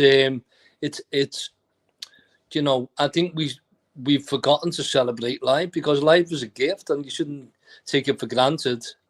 And you should celebrate every moment. And you should, I pray. I thank God. I'm not religious. I thank the universal energy of God, not the fella on the cloud. I think there's got to be more than this. Well, I know there's more than this. I know there is. There's way more than this, way Jimmy. more. Well, I know that you're spiritual yourself. Oh, yeah, absolutely. Thank you so much for being with us, Jimmy. I'm really glad you showed up, actually. It's been lovely to meet you. Thank you. I'm really sorry. I apologize. That's all right. We forgive you, as long as you accept that I'm just very straightforward. Everybody knows me. Yeah, I like that. I am. I'm just like that, right? What you see is what you get. 100%. I will never backstab anybody, right? If I've got something to say, I'll say it right to their face. My mum was like that. Lovely to meet you. Take good care of yourself. Everybody, Jimmy Bongo. Lovely to have him with us. What a star. What an absolute sweetheart. Yes, he's lovely. Crazy, but we love him. I got called away. What's that? So glad you made it. Lovely, Jimmy, says Vanessa. Yes, absolutely. I'm so glad he did as well. And poor sod, it's horrible, isn't it? Imagine coming onto a live show and you're late. It must be quite tense. Starmer's no good. Thanks, Jimmy. Michael G, it's rigged. Why vote for it? Who's voting for what? Cheers, Jimmy. Keep it real. He's a teddy. He is, Humphrey. We loved him. And I love it how people can win you over, even if you're a bit irritated. Do you know what I mean? I love that. And anyway, right. Geoengineering, folks. Let's geoengineering. Yvonne sent us an interesting mixed bag of goodies. Check this out. Let me find it. Look at this. Yvonne said, this is quite a lot, people. Where can we find him? Says Shalini. Shalini, I will put a link to his YouTube in the description. Yvonne said, thought I'd send you this as it popped up on my memories the other day. It's a bit of a mixed bag of the different effects you can get. Excuse me. After spraying. Excuse me. Kind regards, Yvonne. That is a mixed bag. Look at that. Check that out, people. How's your skies today, people? How's your skies? Still constant cloud in the southwest. Planes out again, really? Deborah, is your favorite subject geoengineering? And on Spotify, I saw one of the comments saying, Sonia, can you cover geoengineering? I do every week. And here's the thing, on our Christmas edition, I actually did a long form interview with the guy who made Frankenskies, Matt Landman. So your light counter is playing up and not counting up properly. Check it out, says Mr. Mac. No sun for days. Really? No sun. Overcast South Bucks. My sky looks like a black and white fot. What's a fot? Misty and murky in South Essex. Goodness me. It's grey in Cornwall. Goodness me. Right. Moving on. Jeremy Bamber. Fight for freedom. Do we all know who Jeremy Bamber is, kids? Now, Jeremy Bamber is one of those people who you will probably think, absolute heinous things about. And why not? Because everybody else has told you how horrendous this murderer is. Now, Jeremy Bamber is a story that I've covered a number of times. Here he is. I remember this picture. He was very young. He was only in his 20s. And he was clearly terrified. I've had some communication with Jeremy. He was given whole life terms for the murder of his mum, his dad, his sister, and his twin nephews. And there's been problems about this from the get-go. Essex police, who have investigated this, have been deeply problematic. The evidence at trial was problematic. Well, the good news is, the really good news is that the CCRC, which is absolutely under fire, and certainly CCRC's job is to review criminal convictions, and they've been a failure. An absolute failure. Well, it looks now likely that they are going to rule in March on the core issues of Jeremy's submission, which means that there may well be a referral to the Court of Appeal for Jeremy Bamber, which would be astonishing. This is 40 years he's been inside, and it is highly likely this is another unsafe conviction, that he is actually innocent of the White House farm murders. He's serving a whole life tariff. And it's horrible, horrible story. His family were all shot at the Essex farmhouse on August the 7th, 1985. He has always insisted that Sheila, his sister, who was a paranoid schizophrenic, carried out the murders before shooting himself. It should be noted that Jeremy is the only whole life prisoner in the British justice system to maintain his innocence. I wrote to the CCRC before to ask about Jeremy Bamber's review, and they said it was still being considered, would give a response soon. That was 2 years ago. And but now there seems to be some movement. There's new evidence that suggests that Essex police falsely claimed only one sound moderator was found at the scene, when in fact they seized 3, contradicting a central plank of the prosecution case. Where have we heard that before? That the prosecution case is weak. Where have we heard it before? Sean, the program White House Farm was the most atrocious propaganda I have seen in a long while, right?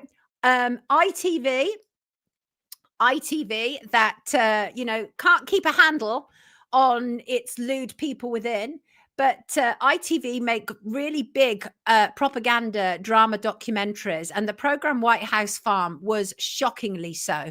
And it absolutely was all based on the idea that he was guilty. But there's so much to this story that people don't realize, not least he was outside the farmhouse with police when there was somebody still moving around inside. Right? That's one thing. There's also the issue of his girlfriend, who he was leaving his girlfriend, and she ended up being on the side of the prosecution, but nobody knew that she was also selling her story to the tabloids. So her role as a witness for the prosecution was largely the fact that she then had tabloid coverage, of which I understand she was paid very handsomely. Had she not been on the prosecution, there would be no story, right? There's so many issues around this. And then there's the issue of inheritance. Jeremy Bamber should have inherited White House Farm in the event of the death of his parents. But the main people who railed against him were his relatives, who then inherited White House Farm. There are many questions around this. I believe that this man was possibly stitched up. That's what I believe. And highly unlikely believes that Jeremy is innocent. Masonic liars. There are so many unsafe convictions, Jack, so many. And we can't ignore them. We can't ignore them. Imagine if you had been locked away for 30, 40 years and you're completely innocent. And there's a number of people that I believe there are unsafe convictions for. That includes Jeremy Bamber, Lucy Letby, and Clive Freeman. 3 cases that we do cover quite a lot on Wake Up. And I think it must be fairly horrendous, but it's dodgy. It's so dodgy. And the problem is that what happens at trial is oftentimes good evidence doesn't get through. I mean, it's a fact. It's a fact. And there was evidence withheld. Essex police have a lot to answer for. The new Essex police who are investigating say kind of like, you know, no stone unturned. We're going to look into this, blah, blah, blah. But I think there's been one cover up after another on this. Stephen said, this is why I'm against the death penalty. Exactly that, Stephen. Exactly that. Yes, Humphrey, the police themselves witnessed movement in the house, right? Who's George Davis is innocent? I know that name. Remind me who George Davis is. Ian is talking about pubs. Lots of pubs ruined themselves by modernising. They did. Luke Mitchell. I believe Luke Mitchell is potentially another miscarriage of justice. And DNA has set many free, wrongfully convicted in the US, says Truther. That's why the justice system isn't about justice, says Heal in the Silence. When evidence is left out, a full trial hasn't been conducted. It was a shared favourite with Stephen Pugh. Got you. And I want to say something that has disturbed me. This weekend, I discovered. So, are we familiar with the Free Speech Union? The Free Speech Union, founded by establishment hack Toby Young, who's just been made a Lord in the House of Lords. And the whole idea is that the Free Speech Union is supposed to be on our side. Yeah, I found out something this weekend. You want to be careful. If you've got a free speech issue, be careful about going to the Free Speech Union. I found out this weekend because I was talking to a woman who's just done it, is she went for a police interview with a lawyer from the Free Speech Union, and she ended up agreeing to a police caution. And I said to her, I want to see what it is that you've agreed to a police caution about. And this was under the advice of the Free Speech Union lawyer. This is not funny. A police caution stays on your records. It can really impact you. And when I looked at what it was that he had advised her, so they had advised her to agree to a police caution. I said, that's not a criminal issue. She had potentially defamed someone. It was a meme. It was to do with a meme. She had potentially defamed someone, which is a civil issue. But this lawyer from Free Speech Union had apparently said to her, well, if this goes to magistrate's court, your chances of not being found guilty are really, really slim. Better to take a caution. No, not better to take a caution. And I'm really furious with that. And I'm very, very concerned. Look, I already know that I would never trust somebody like a Toby Young. He's been an establishment hack forever. And anybody who becomes a Lord in the House of Lords is not on our side when it comes to free speech. But what I do know is a lawyer advising somebody to take a police caution for something that looked like a civil matter is problematic. Tim Eyre, exactly, under duress. What's that? What are you talking about? What takes you back? Why were the City of London police involved with what? What, darling? What? Listen, Soul Sound is not happy with the like situation here, people. Not happy at all. Yes, Greg, I think that's true about the Free Speech Union. The Free Speech Union will only tackle free speech cases where someone is exposing the same things they are, for example, pro-Zionists. Right. So Free Speech Union seem to be interested in two areas, which is the issue of gender and the issue of kind of like, because they are Zionists behind it. I mean, there's no doubt about it. Yes, Katie, that was what I heard, and I'm very disturbed about it. And so I'm looking into that more. It's exactly Healing the Silence. It is no laughing matter to accept a caution. It really isn't. And it can stay on your record forever, depending on whether it's conditional or unconditional. So I'm deeply concerned about that. Deeply concerned about that indeed. Right. You know me, I pull no punches, people. I say it how I see it. And that doesn't mean I always get it right. I don't claim to always get things right. Sometimes I get things really wrong, right? Sometimes I get things wrong. But I saw this lovely comment on Friday saying, wow, seeing Paul Golden on today's episode discussing the Lucy Letby case has made my day. He helped me give birth to my third child, Sam, in 2004 in Winchester. He was amazing and made such a positive impression on me during my labor, and I hoped he'd be there again in 2006. Alas, he wasn't, but remembered his words and techniques when giving birth to my fourth, Bubba. Hopefully, you'll see my comment because I've often thought about you, Paul, and we'll show Sam this episode because I've told him about you, the man who helped deliver him safely. Thank you again. Much love, Kelly. How lovely is that? I sent that to Paul Kelly, you should know. I thought that was absolutely lovely. I really did. Love that very much. Right. What do I want to show you before I no, I want to go on to this. First of all, we are approaching the end. So Wednesday, look out for Wednesday, 5 to 6 p.m. Lord knows what it will entail, but I will show up. That is absolutely the plan, right? The plan is that I absolutely will show up, but nobody can tell you what's going to happen from that point onwards. Okay. Do you remember, first of all, thank you. I want to bring in 2 images here. If I can bring them in, got to. Where is he? Where is Stanley? There he is. Stanley is watching Wake Up. Should we see Stanley watching Wake Up? Oh, you will be there? Yeah, man. Bring it on. I think it'll be a different vibe.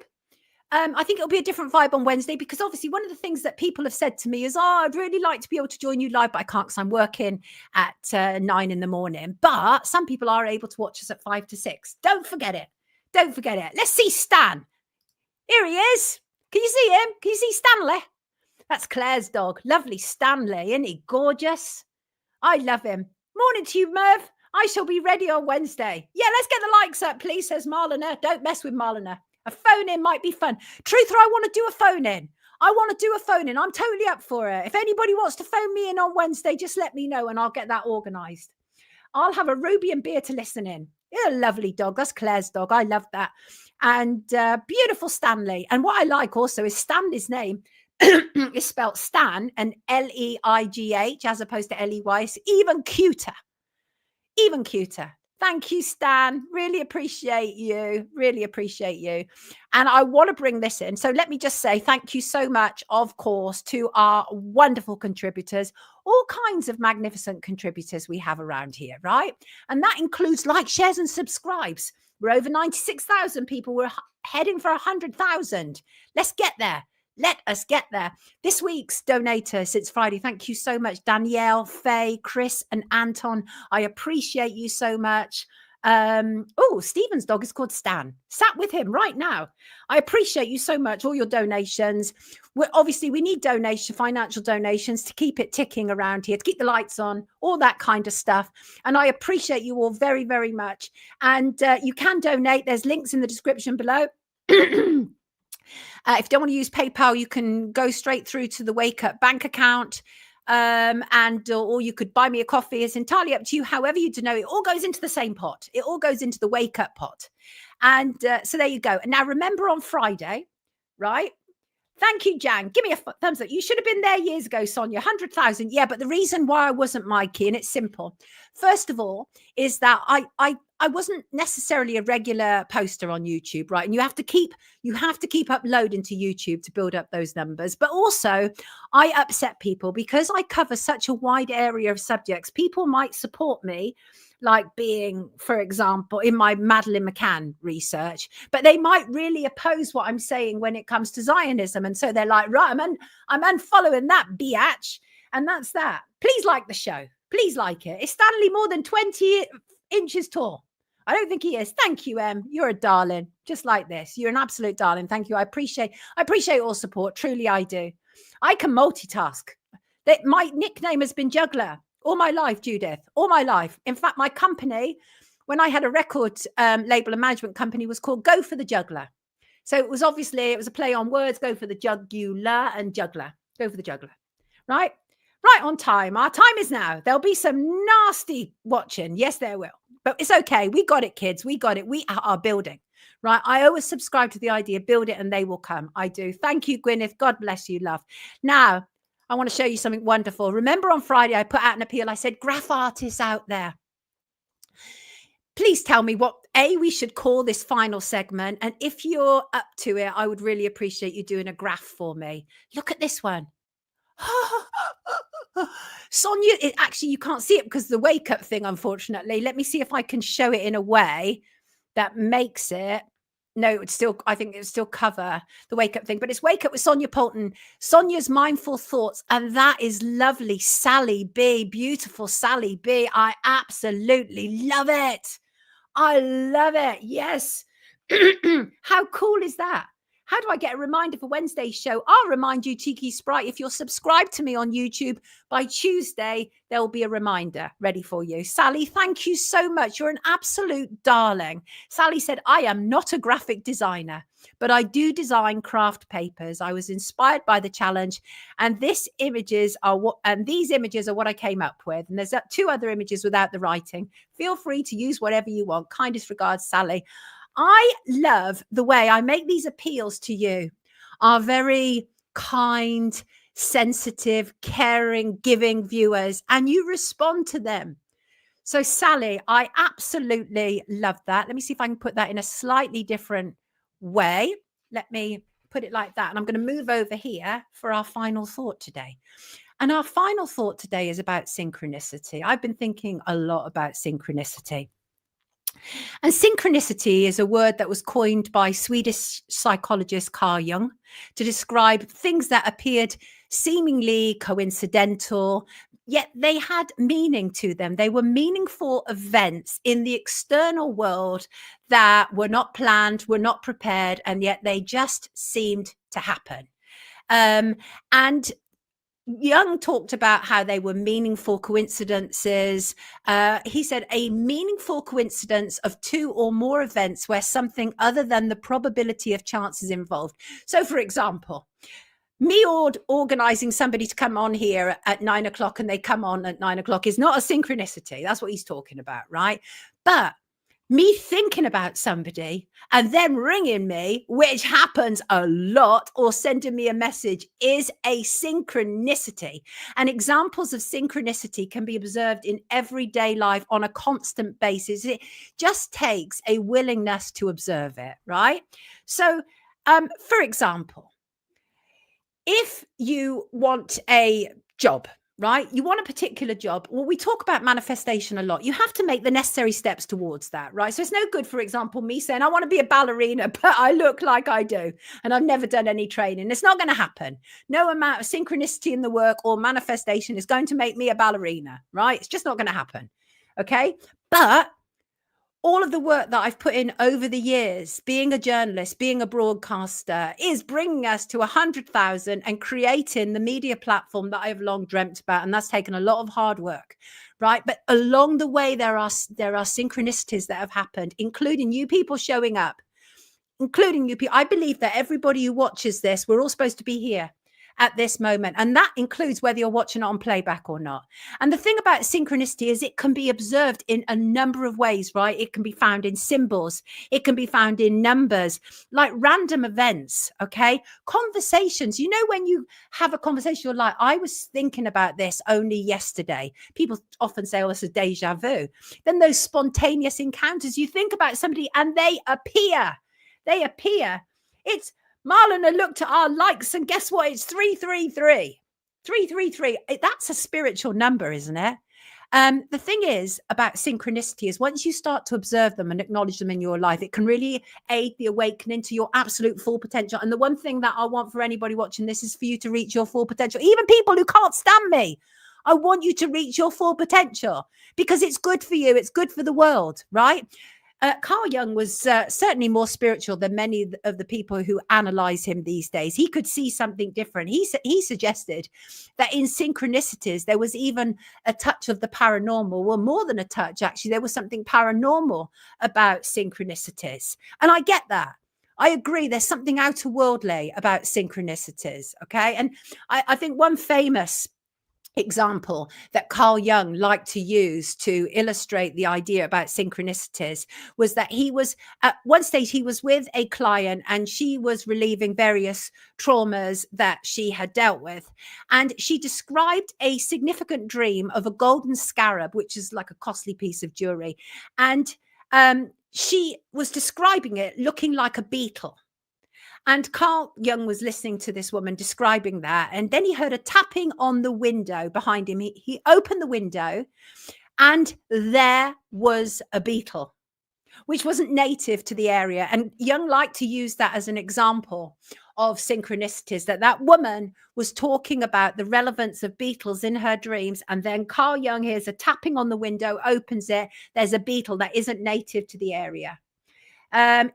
Synchronized Soul podcast said we're stuck on 336. There might be something wrong with our numbers. Doesn't matter. It doesn't matter. Who cares, right? We're getting there. And so I think that's interesting. And so Carl Jung, really, he was all about kind of developing awareness of synchronicity and the importance of it. Now, it is possible to increase your chances of synchronistic events, okay? If you are interested in witnessing personal synchronicity for yourself, you can increase the frequency of that happening by setting and pursuing goals so that things show up more often than not, whatever your goal may be. So when I started off Wake Up, as one example, back in May, I said, soft launch, right? It's basically me and thee, and that's it. I'm going to rock up, and I don't know, we're just going to do everything on the hoof. And that is what we've done. And this week, we're now going to start a third show. And who knows, there might be a fourth and a fifth. And eventually, I may bring in other people who I rate enough to be able to say, yeah, you can do some hosting now. Marco says, does anyone have a belief of what 1111 means? I see that quite a lot when I look at the time. Well, many people believe that is a spiritual number. Robert, I love cats and my one died, went to the shop and a cat followed me and said hello, made my day. Right. Got you. So weird. It's getting stuck. Carl Jung. We're talking about Carl Jung. So here's the thing. If you are able to cultivate a burning desire to achieve your dream, your goal, you will find that signs will begin pointing you down a road of achieving that goal. That is a reality. I talked the other week about how I sat down to do my tax returns and I couldn't afford to pay my taxes. And during that period of time, one of our lovely viewers contacted me and said, how are you doing for money? And I told that person, and then they paid my tax bill, right? I'll do a music bit when you do 5 days. Song of the week, says Soul Sound. I see. Got you. I'd love that. Here we go again. You'd love what? 349 my end. Oh, the Myers-Briggs type indicator. Yes, absolutely. That's interesting. So you can increase your chances. My voice is going. You know it is 11 o'clock. I've got to go, people.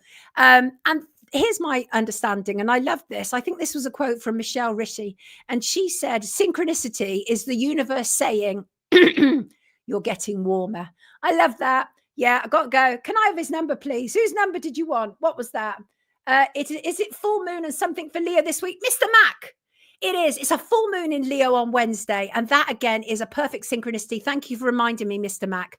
When I said we're going to launch our third show on February the 12th, I just kind of picked that figure, right? And I thought maybe it was because 1 and 2 is 3, and I love the number 3. And then after I'd picked that and told you all, I then found out it was the full moon in Leo. I'm Leo sun, so it's my full moon, right? My annual full moon. Never has there been a better time to launch a new venture. And the third day is a new venture. And I'm so excited about it. So yes, I need an Irish coffee. Yeah, with lots of whiskey in it. Don't like whiskey, but yeah, I need a good Irish coffee. Sonia, has the 1111, we all witnessed it, didn't we? Yes. What are you talking about? Who's Leo? Blue Nomad is Leo. Right, I'm going to go, people. Thank you, as ever, to our wonderful, wonderful mods. Thank you for being here on the live chat. Thank you for watching us on X. Thank you for watching us on Rumble and Spotify. And just thank you. Thank you, thank you, thank you. And I will just say, finally, synchronicity is the universe saying yes. Sonia Poulton. Have a fantastic Tuesday. I will see you Wednesday, 5 p.m. Take good care of yourself, people. Love you to bits.